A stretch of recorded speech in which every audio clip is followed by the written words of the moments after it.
Good morning, everybody, and welcome to our Lenten meditations. My name is John Hittinger, and I'm the director of the Pope John Paul II Forum. And it is my privilege to introduce today our speaker, the Right Reverend Philip Anderson, the abbot of Our Lady of the Annunciation of Clear Creek Monastery in Oklahoma. Abbot Anderson grew up in the Kansas City area and attended the University of Kansas for 2 years, where he enrolled in the new program on Christian culture by John Sr. He was profoundly moved by the readings and the teaching and the teachers, and converted to the Catholic faith. And as part of his journeys, he visited a Benedictine monastery in France at Fontainebleau. But before joining, he did his duty to the country and joined the Marine Corps and served for 2 years. And then entered the monastery with a number of other young men who had gone to KU and had seen the great beauty of the Catholic tradition. He's studied philosophy and theology and lived there as a monk for a number of years before being sent to Oklahoma with this mission to implant the foundation in the United States. They came, I believe it was in 1999, and just last year they were erected to the status of an abbey, and he was appointed the first abbot. So it's a great thing, I think, for the United States that we have this Benedictine abbey, and their devotion to prayer, the rule of Saint Benedict chant according to the great tradition of Salem. And he will speak with us this morning for 2 meditations on the rugged road of the Beatitudes. So please welcome the Right Reverend Philip Anderson.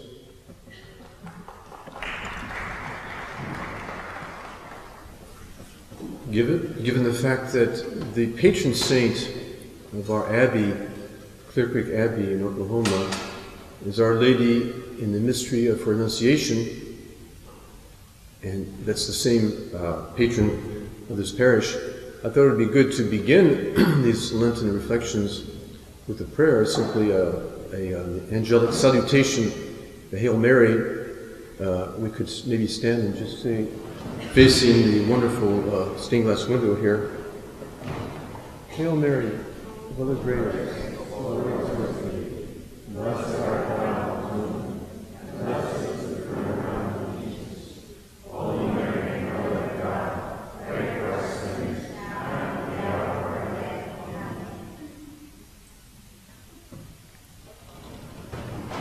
The title of the first part of these reflections is Paradise Lost, reference to a famous poem, English poem, The Paradise We Lost. The fact is inescapable: if there is something right with human existence, if God's creation is filled with wonders both natural and supernatural, if Christ's victory over sin and death stands quite complete and definitive, there is also something awry in the universe, something terribly wrong in the world.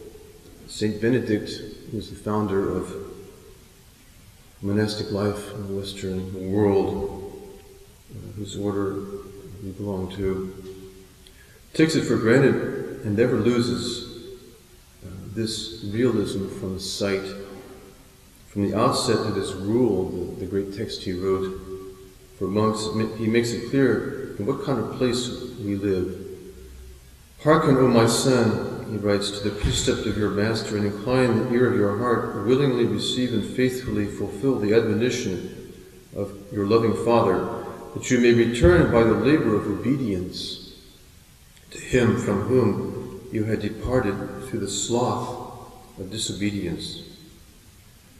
It is sad but true that we are all somehow involved in the rebellion that started among the angels and spilled over into the history of mankind. This is why St. Benedict makes so bold as to point to the sorry fact of our sloth of disobedience. On the other end of the historical spectrum, the magisterium of the Church, both in the late 20th century and in our own brave new millennium, frequently refers to the alarming perspective of a general secularization and of a de-Christianization of almost all of the more developed societies, especially Europe and the United States of America. There is no small threat here. Soon-to-be blessed Pope John Paul II said this repeatedly with as much eloquence and forcefulness as any man could muster. The attempt to set freedom in opposition to truth, he writes, and indeed to separate them radically, is the consequence, manifestation, and consummation of another more serious and destructive dichotomy, that which separates faith from morality. The separation represents one of the most acute pastoral concerns of the Church amid today's growing secularism, wherein many, indeed too many, people think and live as if God did not exist. We are speaking of a mentality which affects often in a profound, extensive, and all-embracing way even the attitudes and behavior of Christians, whose faith is weakened and loses its character as a new and original criterion for thinking and acting in personal, family, and social life. In a widely de-Christianized culture, the criteria employed by believers themselves in making judgments and decisions often appear extraneous or even contrary to those of the gospel. And the same Pope further explains this type of decadence, how it goes back to the original fault. Obedience, says Pope John Paul II, is not always easy as a result of that mysterious original sin committed at the prompting of Satan, the one who is a liar and the father of lies.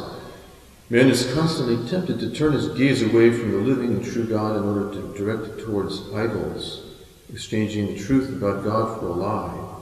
Man's capacity to know the truth is also darkened, and his will to submit to it is weakened, thus giving himself over to relativism and skepticism. He goes off in search of an illusory freedom apart from truth itself. There's a painting, I think it belongs to probably the 19th century French artist, I haven't been able to confirm. There's a painting that depicts Adam and Eve after their expulsion from the Garden of Eden. It is an impressive canvas, although I've just seen copies, prints. Artfully anachronistic. In the foreground, we contemplate the garden itself, where the lion lies peacefully with the lamb, where all is harmony and peace in the garden. A little further back, at the gate of the garden, perched atop the two pillars that flank the gateway, of course, stand the cherubim with flaming sword, keep watch, guarding the entrance, lest fallen man attempt prematurely to re-enter the paradise he lost. What is rather interesting about this particular painting is the fact that the two sad figures of Adam and Eve, seen in perspective, seen in silhouette going off in the distance, background, into the outside world, instead of being clothed in animal skins, as the Bible indicates they were when they left, are dressed as a man and woman in modern times, or the times when the painting was done. Adam with a kind of bowler hat and overcoat, and Eve is respectably bourgeoise, traveling clothes or something. Yet the artist's idea is clear enough. Even in our modern circumstances, we are still Adam and Eve, banished from paradise, living in exile on the highways and byways of the modern, or now postmodern world. After the many centuries and millennia that separate us from the fatal day of the fall, we are still taking stock of all we lost as we set out in life. Indeed, not only did man, that is to say, both Adam and Eve, taken collectively here, not only did man lose his friendship with God and a certain original harmony within his own being, but he introduced a kind of disorder in creation itself. And before going any further, I would just mention in parentheses that I refer to Adam and Eve here, accepting the narrative of Genesis as it was meant to be understood, not as a modern journalistic account that try to find scientific data or something here. I take it as a historical account, but in a special literary genre proper to itself, an inspired text.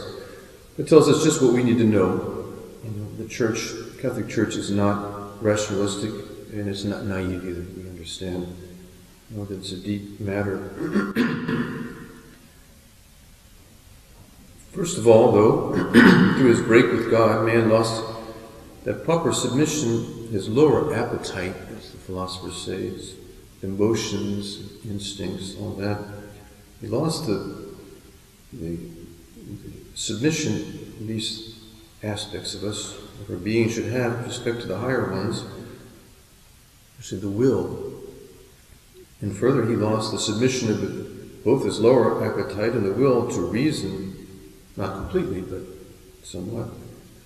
Finally, and worst of all, he lost the right submission of his reason to God. Before the fall, man had been, as it were, the priest of creation. As to say that after the created universe had come forth from the hands of the Creator, man made it return to God in a certain way. But he lost that priesthood. In sinning, he lost that kind of natural priesthood. Man being composed of both body and soul, material creation, you see, and spiritual creation, is a kind of microcosm, a little summary of the world. In his own being, he has a little of everything. He's part mineral, innate chemical elements in us. He's part vegetable, you might say. He has parts of his being, the way our skin grows or whatever, it corresponds to what philosophers would call a vegetative type of life. He's part animal, of course. He has the senses, like wild animals have. And he's part angel because he has this spiritual dimension that's without matter, it's properly spiritual. So he's a little bit the summary of the whole creation. Although material creation in and by itself cannot possibly return to God, the tree frogs and the grackles and all these animals can't go back to God in some material way. Nevertheless, by the intermediary, you see, of man's spiritual nature, this creation does go back to God, you might say. When a human being takes into his heart all the voices of creation and uniting them to himself gives praise to God, those creatures return in some way to God. When we see the stars, for example, these mute beings that do not have voices of their own in the usual sense, when they fill our souls with wonder, if we're able to get out of Houston sometimes, somewhere we can see the stars, or we can get out of town, we all do, one way or another. They can fill our souls with wonder and prompt us to praise the Creator. Then their glory returns somehow to the one who made them through this praise that man offers up, you see. The heavens proclaim the glory of the God. The glory of God, as the psalmist says. But this is only true if man is there to contemplate them and to refer them back to their origin. This is all to show how man is naturally a kind of priest of creation, as distinct from ordained priesthood, just a kind of a natural way. These creatures return glory to God somehow if man offers them up. The same goes for all the creatures that we call upon when in the divine office. Those of us who recite this sometimes, monks or others, we sing the last 3 psalms, the canticle of the 3 children in the book of Daniel. Passing through creation, the praises go in a kind of order from top to bottom. If you've ever noticed, there's a kind of order in these invocations. O you works of the Lord, bless the Lord, praise and glorify him forever. Angels of the Lord, starts on top, the canticle of the 3 children.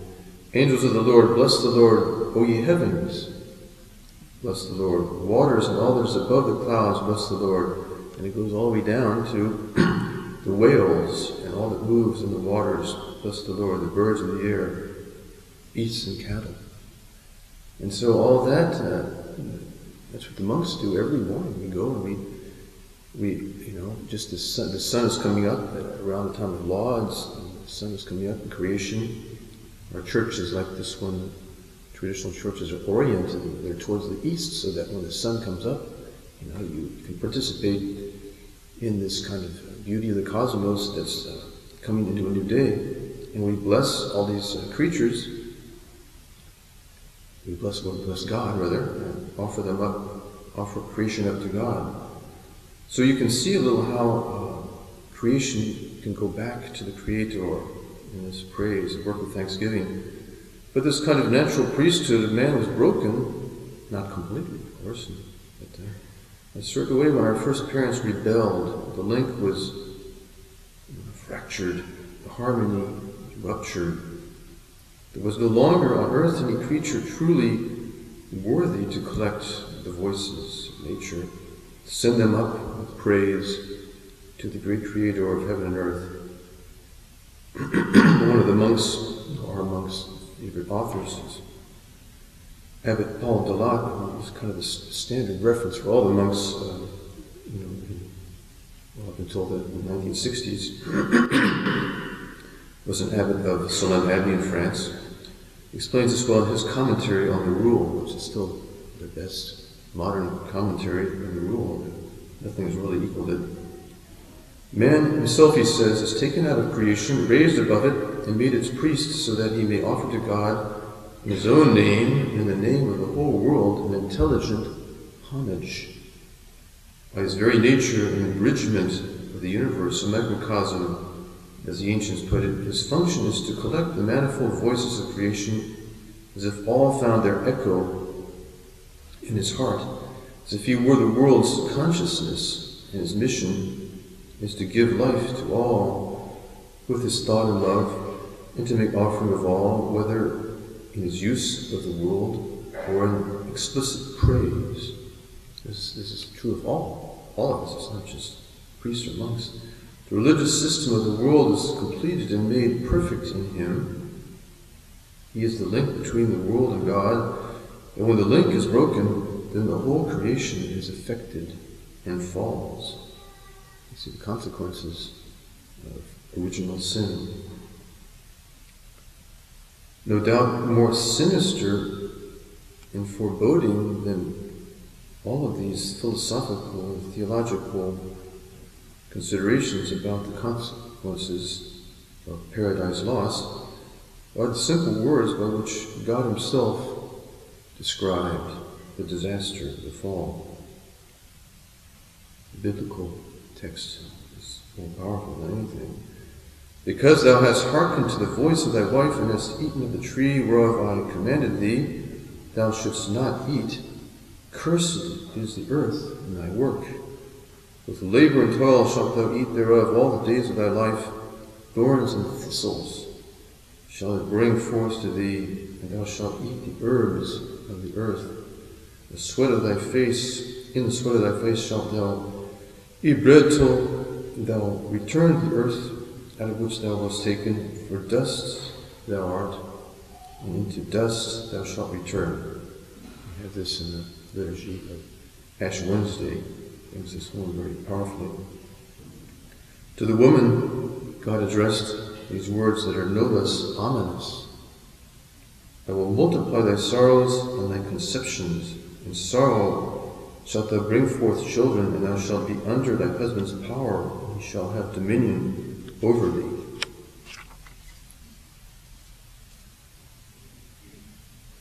So the story thus far is rather bleak.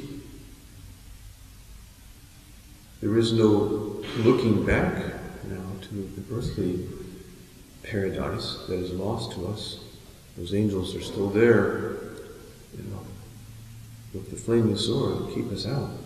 And the future appears often in our lives ever more menacing. However, a ray of light does enlighten this dismal landscape where fallen man, each one of us, lives. That is to say, before showing Adam and Eve, as it were, the way to the door of Eden, the Lord God spoke these most remarkable words that are translated with interesting variations. You have to be a biblical scholar to really delve into all the nuances of the Hebrew text, but I will give this here simply according to the Douay Rheims version that is familiar to many. And the Lord God said to the serpent, because thou hast done this thing, thou art cursed among all cattle and beasts of the earth. Upon thy breast shalt thou go, and earth shalt thou eat all the days of thy life. I will put enmities between thee and the woman, and thy seed and her seed. She shall crush thy head, and thou shalt lie in wait for her heel. So we as Christians, especially Catholic Christians, understand the tremendous perspectives that opened up that little text with respect to following the Blessed Virgin Mary. The mysterious promise contained in this text, sometimes referred to as the proto-evangelium, in other words, the first gospel, the first kind of announcement of good news, as it outlines the first contours of the good news of salvation. This promise determines, in fact, the history of the world from the moment our first parents set their feet outside the original paradise with their bags and their overcoats and went off till the end of time. The way I would like to illustrate this point is by taking an example from the world of music. If any of you ever practiced Gregorian chant, understand a little bit about Gregorian chant. This is somewhat true of a lot of other music.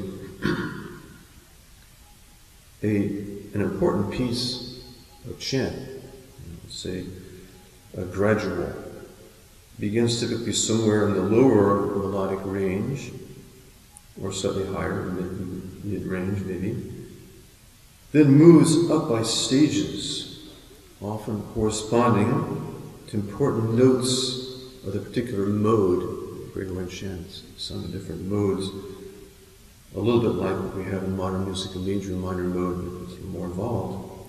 There's certain important notes in every mode, and the melody will get up to one level and then work its way up to another, ups and downs, but sort of basically moving up to one or several summits of the piece that habitually coincide with important words of the sacred text, important marriage between this sacred chant and the text. Most people never have much of a chance to sing these really big pieces because the solfeggio, you don't know, you don't have a choir big enough. Monks have the privilege to sing them all. We've seen this every day. You know the whole repertory.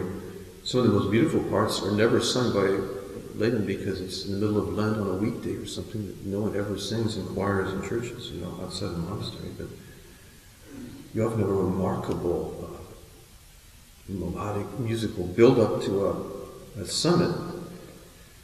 And then from the summit, the melody moves down progressively, also through these important notes, whatever, with ups and downs. It's not uniform, it's not boring, it's all a variety. But then finally finds the tonic note of the mode, which is the base of the melody, and a note of rest. It all rests on this note. It will go back to this note, which is the note where that mode finds its rest and peace. And so, to me, that's a very good image of history.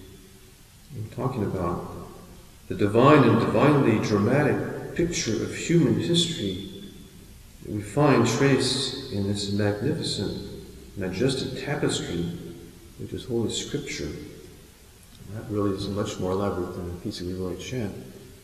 But those who study it, it comes alive like a tapestry, For those who study it carefully and follow it, we all do somewhat as Christians. This divine story of Holy Scriptures suggests something similar, albeit on a much incomparably greater scale. From the very beginnings related in the book of Genesis that we've been mentioning, the history of mankind as salvation tends by the various ups and downs of the story. There's some great tragedies in the Old Testament and some great victories. But through these ups and downs of the chosen people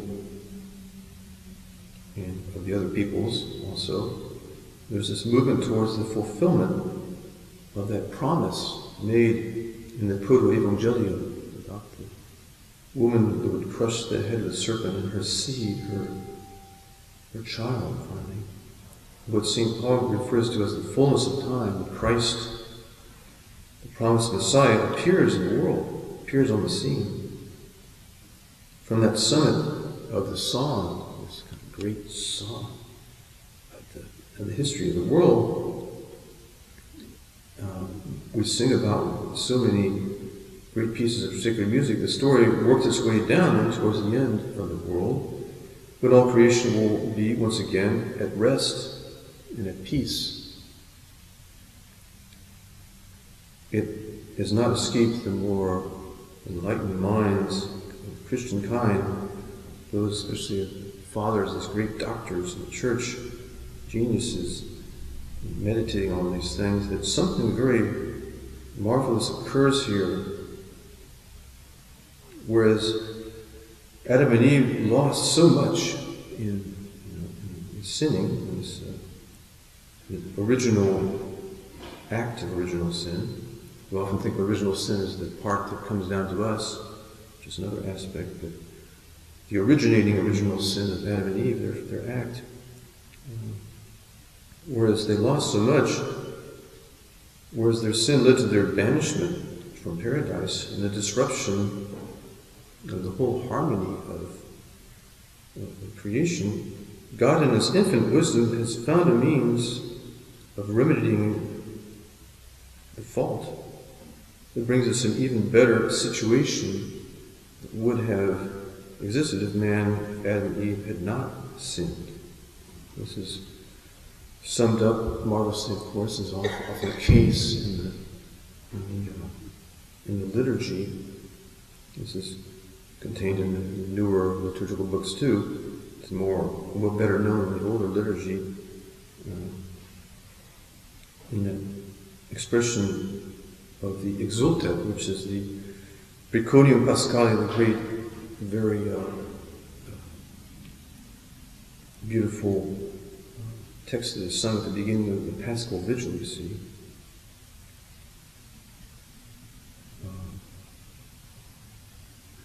In one of the better known passages of this sublime liturgical poem, the Exultet, Holy Mother Church says this extraordinary thing: O felix culpa, O happy fault, the fault is the original sin, O happy fault, that merited such and so great a Redeemer.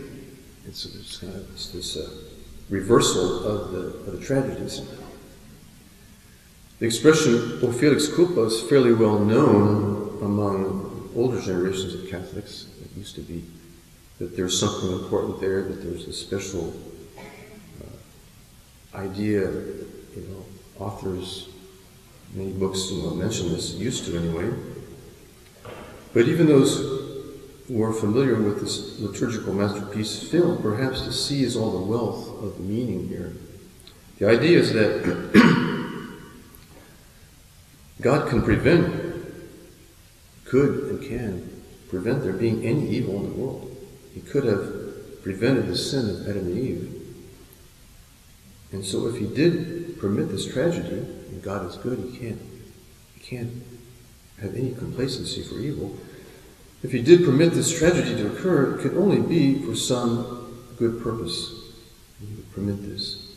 He could only permit such a thing, very bad in itself, in order to bring about, in the end, a good that exceeds the evil deed.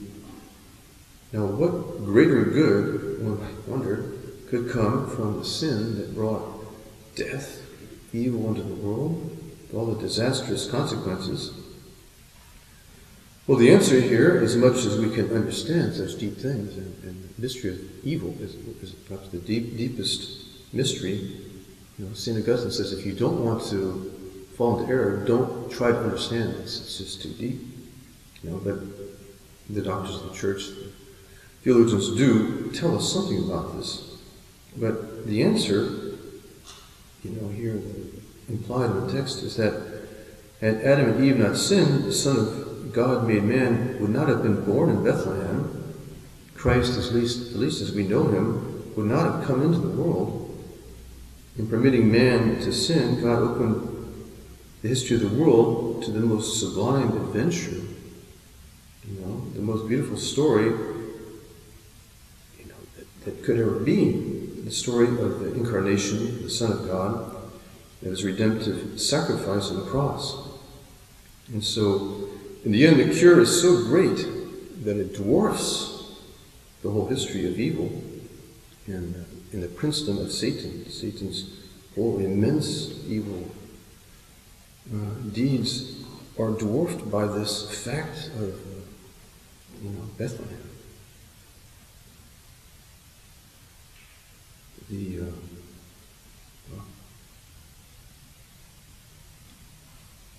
In his great poem, The Divine Comedy, originally entitled simply The Comedy, the word comedy here having a different sense than what we are used to. It was just a play that had a favorable ending. Dante was probably the greatest poet of the Christian world. In his Divine Comedy, he represents the world as a globe. He knew that before Christopher Columbus. The world was a sphere, where the inhabited regions of landmass, especially Europe, where he lived in Italy, are situated in the northern hemisphere, he thought, whereas the southern hemisphere is entirely composed of ocean, save at one point, one island. On that island, he sees rising the mountain of purgatory, where God's holy angel brings the souls of the faithful departed, those who do not descend into hell that Dante visited also, in order that they might purge themselves of the debt they still owe in terms of punishment for sin before they can be allowed into heaven and into the beatific vision of God. At the summit of the holy mountain of purgatory, according to Dante, interestingly enough, is found the earthly paradise, exactly that paradise from which Adam and Eve had been exiled after their sin. All of this, of course, is symbolic. It didn't mean us to be literal, but the medieval authors loved allegory. It's not to be taken literally, and we know, the world is not, the geography of the world is not like that, exactly. But it's quite enthralling once we understand how to read, and it's a powerful poetic illustration of the dogma of purgatory, which is a real thing, purgatory, even though it's not situated in the place that Dante saw it.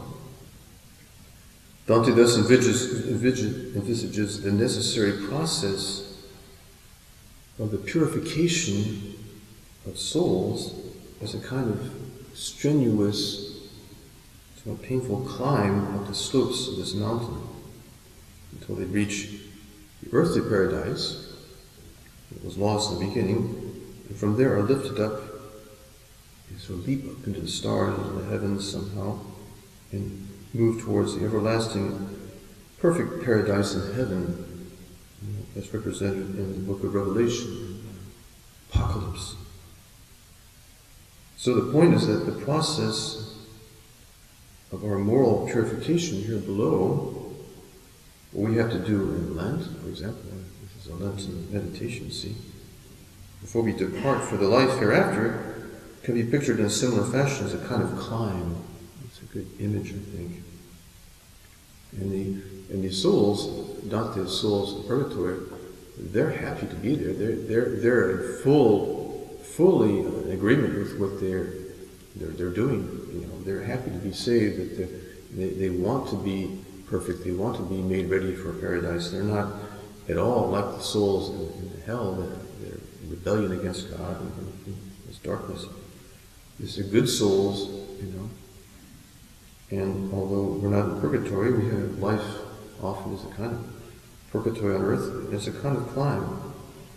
And this is our life during Lent, a struggle against our weaknesses, a strenuous but happy climb really towards better things, if we can understand that.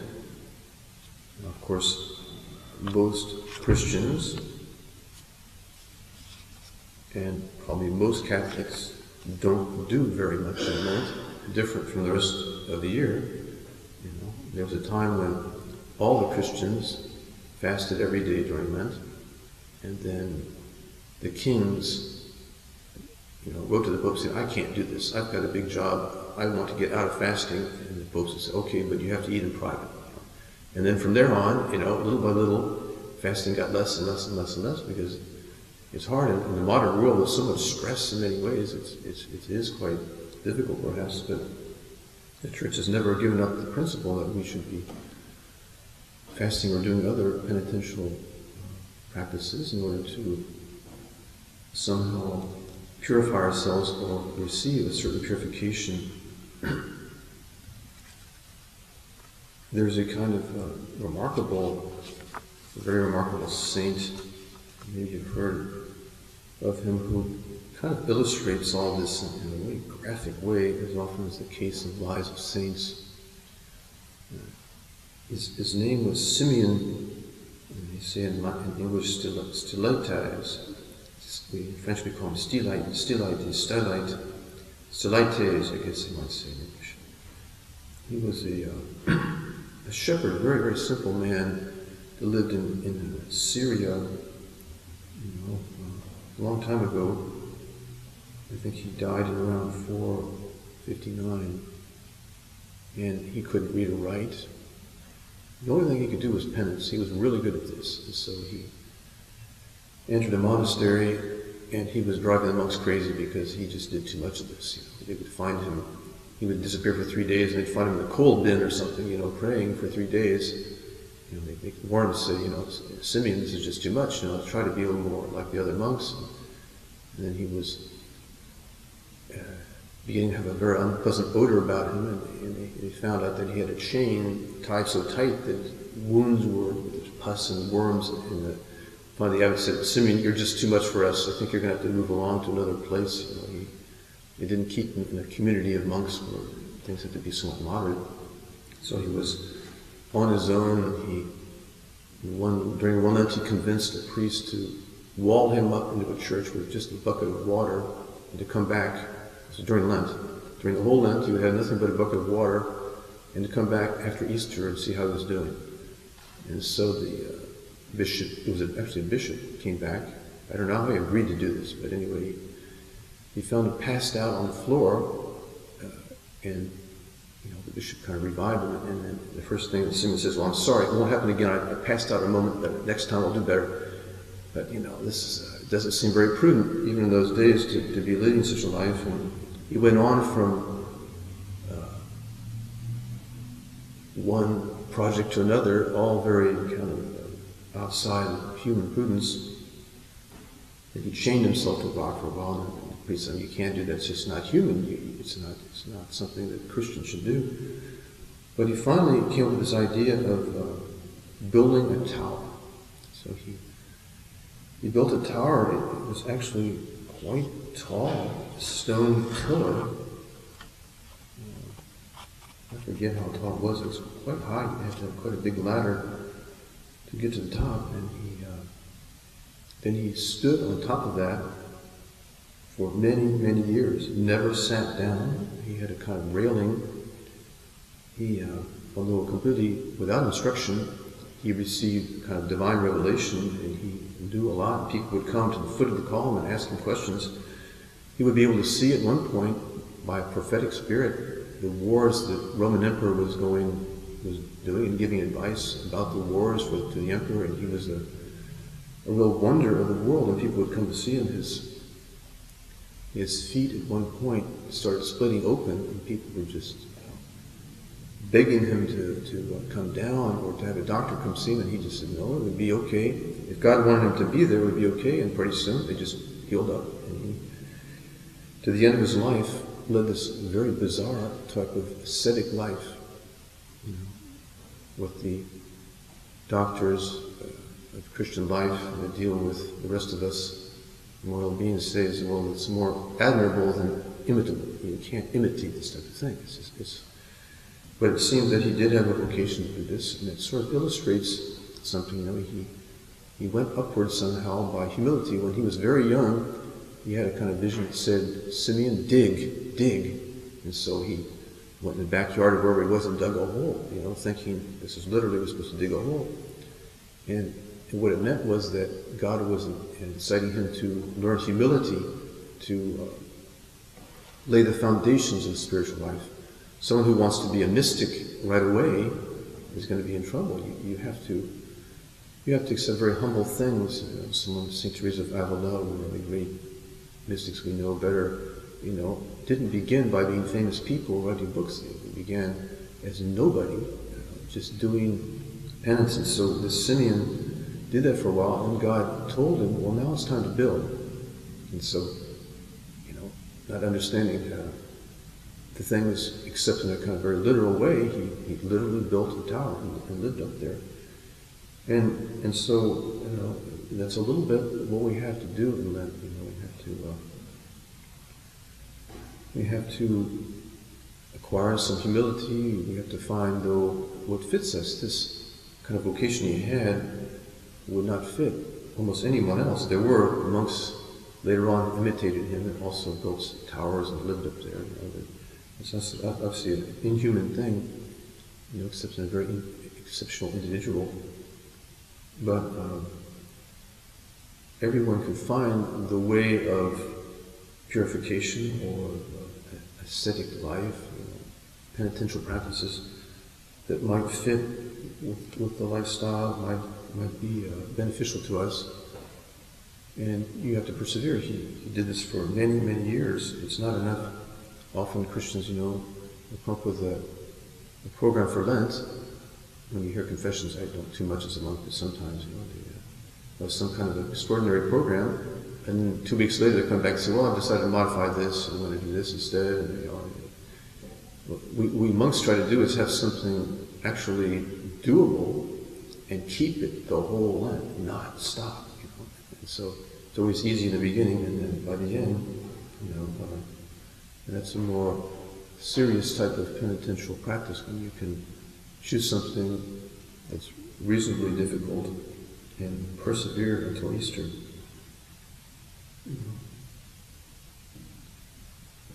So we see that even if there is something terribly wrong in the world, in our contemporary American society, especially, but also others that have come before, all the societies had their, every time you read the lives of a saint, however old they are, they always say, in our time it's the end. It's never been this bad before. They always say that. Any century, it's the 4th century, 5th century, things are bad, but in our time it's just absolutely beyond measure, We look back, we kind of laugh and say, if you only could see how things are now. But it really has always been something wrong. But if there's something terribly wrong, all is not lost. We've lost paradise, but not everything. We haven't lost our free will. Martin Luther contended that man didn't have really free will anymore. He couldn't help sinning. The best thing is just to go ahead and sin. and that would confound Satan somehow. No, we have our free will. We haven't lost the possibility of doing penance, straightening our lives out, or rather, allowing divine grace to do so for us, because that's how it is. God created us without asking us our opinion about this. We came into this world. But as for our salvation and our sanctification, our happiness, really, it's going to be with our cooperation. He wants us to cooperate. And so, we can let this happen somehow. We have enough free will. Above all, as baptized Christians, we have the most precious inheritance of supernatural life. What I was saying about man as priest of creation, all that was, prescinding from the whole question of the fact that Christ has come now and that we have sanctifying grace. It's a precious thing. It doesn't restore everything that Adam lost, but it gives us something more in some ways. And it's an inheritance that we must preciously keep, including that light along the way, shining hope. We have hope. If you have nothing else, you have faith, hope, and charity. That's all you can get by on that. That's enough light to see where you're going. You don't have to have great consolations, as some sort of experience sometimes. But as long as you have that, with sanctifying grace, sacraments, faith, hope, and charity, that's enough. That would be enough for St. Teresa of Avila or anybody. She didn't need mystical experiences, except to the extent that God wanted her to have them. It was for the good of her order and for the church. She had some of these extraordinary experiences, but she would have settled for faith, hope, and charity. Blessed Mother Teresa had nothing but that left for many years in her life. She revealed that all the consolations and the light that she had were taken away for many years. And that's really admirable. It sort of glorifies God more than living in delightful spiritual consolations all the time we do, although that's really God's secret, all that. We also learn little by little in this valley of tears and struggles to appreciate the incomparable source of hope, which is divine mercy. If soon to be blessed John Paul II is remembered for many things, he really did immense things in the world. When you think of practically the whole world came to his funeral, it was just all these world leaders who never paid any attention to what he was saying. They came to his funeral, nevertheless, because they knew this is a exceptional human being, and they'd better go.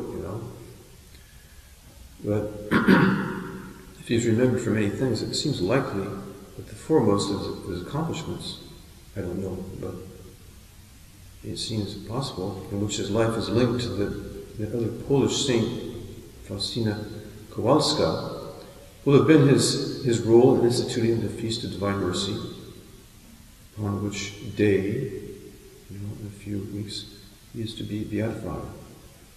Believing in divine mercy is perhaps the very hardest thing for many human beings, especially adults, to accept.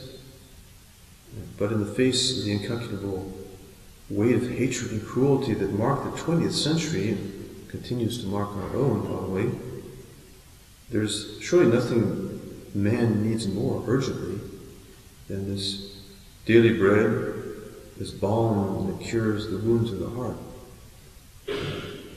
It is divine mercy that places limits on the expansion of evil. It's one of the remarkable things that Pope John Paul II said. Divine mercy places limits. Sometimes we think there are no limits. You wonder, where is it all going to stop? He says, well, it will, and divine mercy will put a limit on it. And divine mercy places limits on the expansion of evil, both in the world and in our own hearts. Sometimes you can be frightened at what you feel you might do or what might happen in your own moral life, your own heart. It is divine mercy that most effectively makes us capable of living again in paradise, in this paradise lost. You know? And this is how St. Benedict views the universe. We'll speak more about this, I think, a little bit later. But it's quite helpful for those who can, and most can't, to be familiar with other centuries and saints, and you find a breadth of vision, everything that you don't find often in the moralists and in people in more recent centuries. They had a very positive view of the universe. They recognized evil very clearly without being ambiguous about it or trying to justify things, but they also had a very positive idea of the moral life, Not so much about obligations of what I have to do, which has become kind of preoccupation in modern times. We do have moral obligations, we do have things we have to do, but their real concern was, what can I do for God? I want to do the good. I want God's mercy, and so that is implicit a lot of times in these saints.